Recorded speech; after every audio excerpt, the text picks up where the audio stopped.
મિત્રો કાલથી આપણે શ્રાવણ મહિનો ચાલુ થઈ રહ્યો છે તો આપણે બધા લોકો જ્યાં સોમનાથ આખો મહિનો દર્શન કરવા માટે જઈએ છીએ અને સોમનાથ દાદાના દર્શન કરીએ છીએ, શિવલિંગના દર્શન કરીને આપણે પાછા ઘરે આવીને ફરાળ કરીએ છીએ। તો આજે હું તમને ઇન્સ્ટન્ટ ઘરે એક જ આપણે ખીરામાંથી 3 આઈટમ એટલે કે ઢોસો, પછી ઢોકળા અને ઉત્તપમ 3 વસ્તુ તમે ફરાળી આઈટમ તમારી સાથે શેર કરી। સુપર મેજિક રસોઈમાં મિત્રો હું આપણું સ્વાગત કરું છું। આજે હું ફરાળી આઈટમ લઈને આવી છું, તો ચોક્કસ તમને ગમશે। ગમે તો લાઈક કરજો, શેર કરજો અને નવા મિત્રો સબસ્ક્રાઈબ કરવાનું ના ભૂલતા। બાજુમાં રહેલ બેલ આઇકનને પણ પ્રેસ કરજો, જેથી કરીને લેટેસ્ટ વિડીયોની માહિતી તમને ડેઈલી મળતી રહે। તો મિત્રો હવે શ્રાવણ મહિનો કાલથી ચાલુ થાય છે અને આજે દિવાસો છે, તો આપણે વ્રત માટેની આજે ફરાળી આઈટમ છે।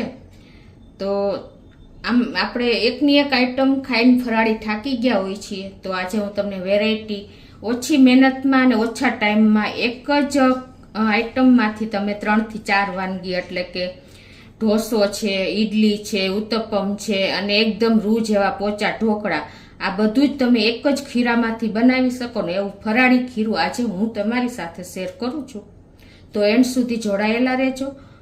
તો ઇન્ગ્રેડિયન્ટમાં મેં જો સામો એટલે કે આપણે મોરૈયો લીધો છે 1 કપ અને અડધો કપ આપણે સાબુદાણા છે, પછી માંડવીનો ભૂકો છે, મરચાં છે, આદુ છે, ટમેટા છે, ધાણા ભાજી અને ફરાળી મીઠું અને ઘી એટલું લેશું અને છાશ છે, ખાટી મરી છે અને સોડા। તો બનાવવાનું ચાલુ કરીએ। તો પરફેક્ટ મેજરમેન્ટ સાથે તમે જો આ ફરાળી લોટ લઈ લીધો ને તો આખો શ્રાવણ મહિનો તમે ફરાળ કરી શકશો। તો આપણે એક મિક્સર જારમાં એટલે કે મોટું જ મિક્સર જાર લઉં છું, એમાં આપણે આ બંને મોરૈયો અને સાબુદાણા નાખીને અને પીસવાનું છે। બંને એકદમ કડક હોય છે એટલે એકદમ આપણે થોડોક ફાઇન પાવડર તૈયાર કરવાનો છે। તો આ રીતે જો આપણે તૈયાર કરી લીધો છે લોટ પીસીને સાબુદાણા મોરૈયા, અને એને આપણે એક બોલમાં લઈ લેશું।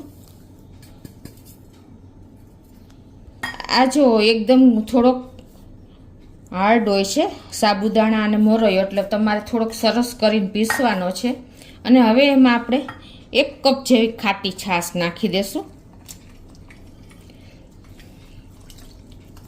અને એકદમ લમ્સ ફ્રી આપણું બેટર તૈયાર કરવાનું છે। અને થોડુંક પાણી પણ તમારે નાખી દેવાનું, ખાટી છાશ હોય ને તો, અને મોરી છાશ હોય તો તમારે ફક્ત છાશથી પણ બેટર તૈયાર કરી શકો છો।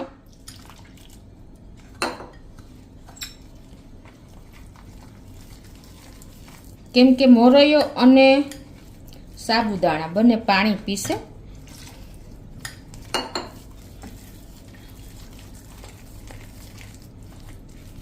આ બેટર આપણે થોડુંક આપણે ઢોકળાનું કરીએ ને એવું રાખવાનું છે, થોડુંક ઢીલું, કેમ કે આ છાશ પાણી બંને શોષી લેશે। તો આપણું બેટર પણ તૈયાર થઈ ગયું છે।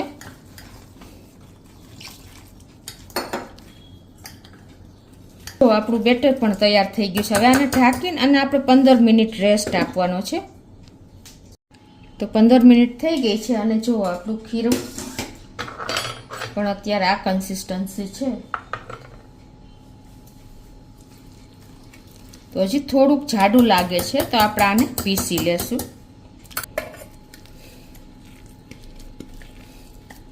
તો હવે આપણે આમાં પીસવામાં જ 1 ઇંચ આદુનો ટુકડો મેં સમારીને રાખ્યો છે અને 2 થી 3 લીલા તીખા મરચાં નાખી દઈ એટલે સાથે પીસાઈ જાય।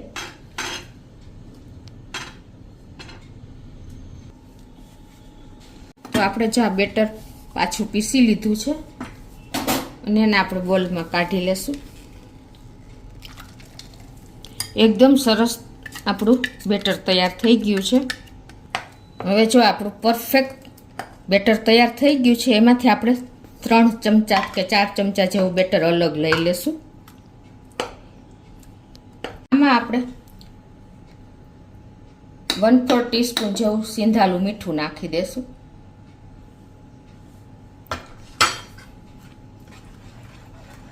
અને તમારે જો આમાં દૂધી છીણેલી નાખવી હોય તો નાખી શકો છો. અત્યારે હું નથી નાખતી અને માંડવીનો ભૂકો નાખી દઉં છું. આ આપણે ઢોકળા માટેનું બેટર તૈયાર કરીએ છીએ. આ બેટર તમારે આવું ઢીલું જ રાખવાનું છે, કેમ કે આપણે આ સાબુદાણા અને મોરૈયો છે એટલે થોડુંક તો આપણે રૂટીન ઢોકળાના બેટર કરતાં ઢીલું રાખવાનું. અને હવે આપણે આને ગ્રીસ કરેલી એક પ્લેટમાં ઢાળી દેશું. આખું જીરું નાખવું હોય કે ધાણા ભાજી કાંઈ પણ તમે તમારા ટેસ્ટ એકોર્ડિંગ આપણે ફરાળમાં ખવાતી વસ્તુ નાખી શકો છો. તો આમાં આજે આપણે 1/4 ટીસ્પૂન જેવો સોડા પણ નાખી દઈ, કેમ કે એ વગર તો આપણા ઢોકળા એકદમ સોફ્ટ થાય નહીં. અને એકદમ સરસ આપણે એક જ ડિરેક્શનમાં ફેટી લેશું.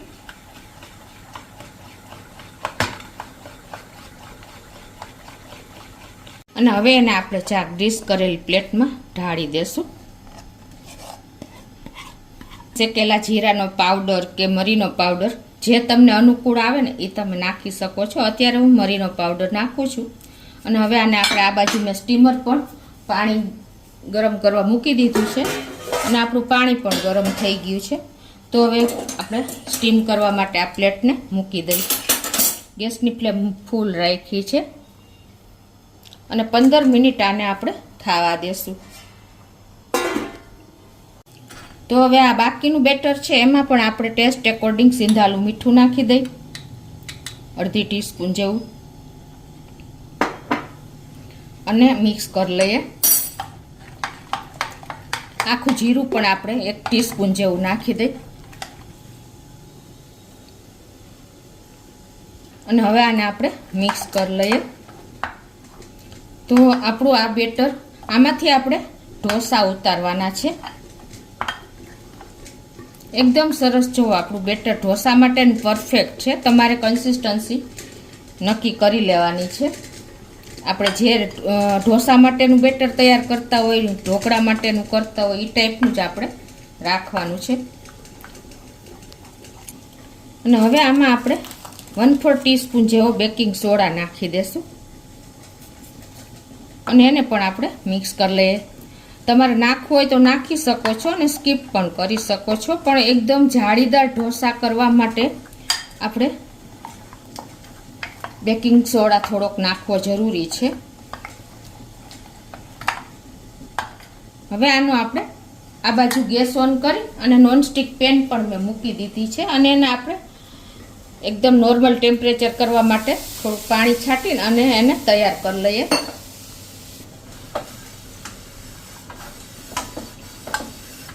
આપણે ઢોસો ઉતારી લેશું.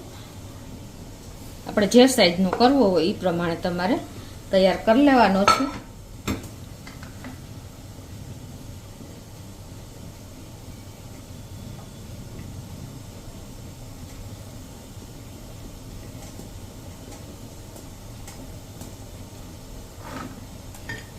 અને આને આપણે થાવા દેશું અને 1 ચમચી જેવું આપણે ઘી પણ નાખી દઈએ.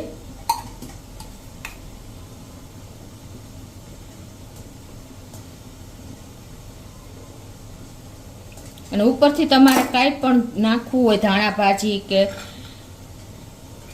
ટમેટા, તો તમે નાખી શકો છો. અત્યારે હું મરચાંની કટકી જ નાખું છું. ઢોસામાં પણ જારી પડી ગઈ છે, એટલા એકદમ સોફ્ટ આ ઢોસા તૈયાર થાય છે જારીવાળા. જો આપણો ઢોસો પણ તૈયાર થઈ ગયો છે. ફરાળી ઢોસો તમે આ રીતે અલગ અલગ તમે વેરાયટી કરશો ને તો તમને ફરાળમાં પણ મજા આવશે. એકદમ જુઓ આપણો ઢોસાની કન્સિસ્ટન્સી જુઓ, બહારના ઢોસાઓને ટક્કર મારે ને એવો આપણે રૂટીન ઢોસા કરતાં પણ આ ઢોસો સરસ તૈયાર થયો છે. તો જુઓ મિત્રો, આ ઢોસાની કન્સિસ્ટન્સી તમને બતાવી દો છે ને, એકદમ ક્રન્ચી અને એકદમ તમને ખાવાની મજા આવી જાય ને ચટણી સાથે, તો તમે એન્જોય કરી શકશો આવો ઢોસો ફરાળમાં બનાવીને. આપણે ઢોકળાની પ્લેટ મૂકીને સ્ટીમ કરવા માટે એને પણ 15 મિનિટ થઈ ગઈ છે, તો આપણે ચેક પણ કરી લઈએ. આ રીતે તમે ચેક કરશો અને ચપ્પુ ક્લીન નીકળે સેન્ટરમાં તો આપણી ડીશ તૈયાર થઈ ગઈ છે. તો એને આપણે બહાર કાઢી લઈએ. આપણે એને બહાર લઈ અને તૈયાર કરી લઈએ. મિત્રો, આપણને કોઈ પણ તહેવારમાં ફરાળમાં ઢોસા વ્રતમાં મળી જાય કે આવા ઢોકળા મળી જાય તો બીજું શું જોઈએ. તો હવે આને આપણે આ રીતે ચેક્સ કરીને અને એના પીસ કરી લઈએ. થોડાક ગરમ છે, થાવા દઈ. તો પહેલાં જો આપણે હવે એને થોડું ગરમ છે પણ અનમોલ્ડ કરી લઈએ.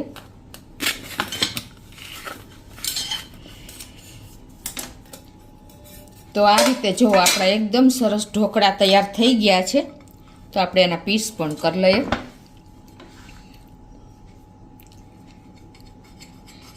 તમને જોતા જ ખ્યાલ આવી ગયો હશે કે કેટલા સોફ્ટ થયા છે.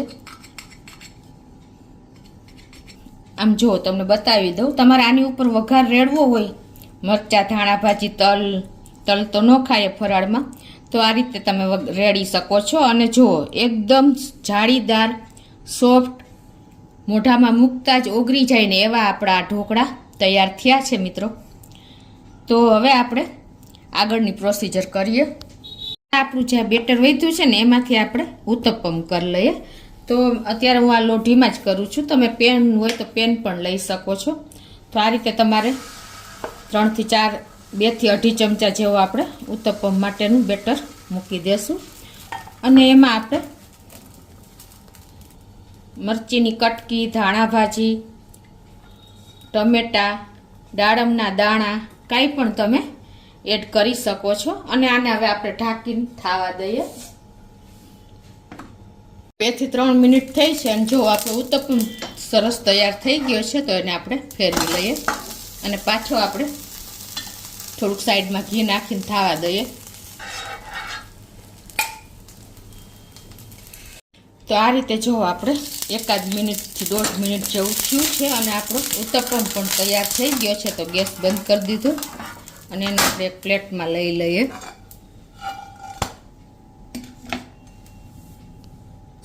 તો મિત્રો, આપણે અત્યારે વ્રતનું એકદમ ફરાળ તૈયાર થઈ ગયું છે. આપણે આખો જન્માષ્ટમી એટલે કે શ્રાવણ મહિનો કોઈ પણ વ્રતમાં, 11સમાં કે આ રીતે તમે ફરાળી લોટ તૈયાર રાખશો ને તો ખીરું બનાવીને તમે ઇન્સ્ટન્ટ જો ઢોકળા, આપણે ઢોસો અને ઉત્તપમ, ઈડલી કાંઈ પણ તમે ઇન્સ્ટન્ટ બનાવીને અને તમે ફરાળ લઈ શકો છો.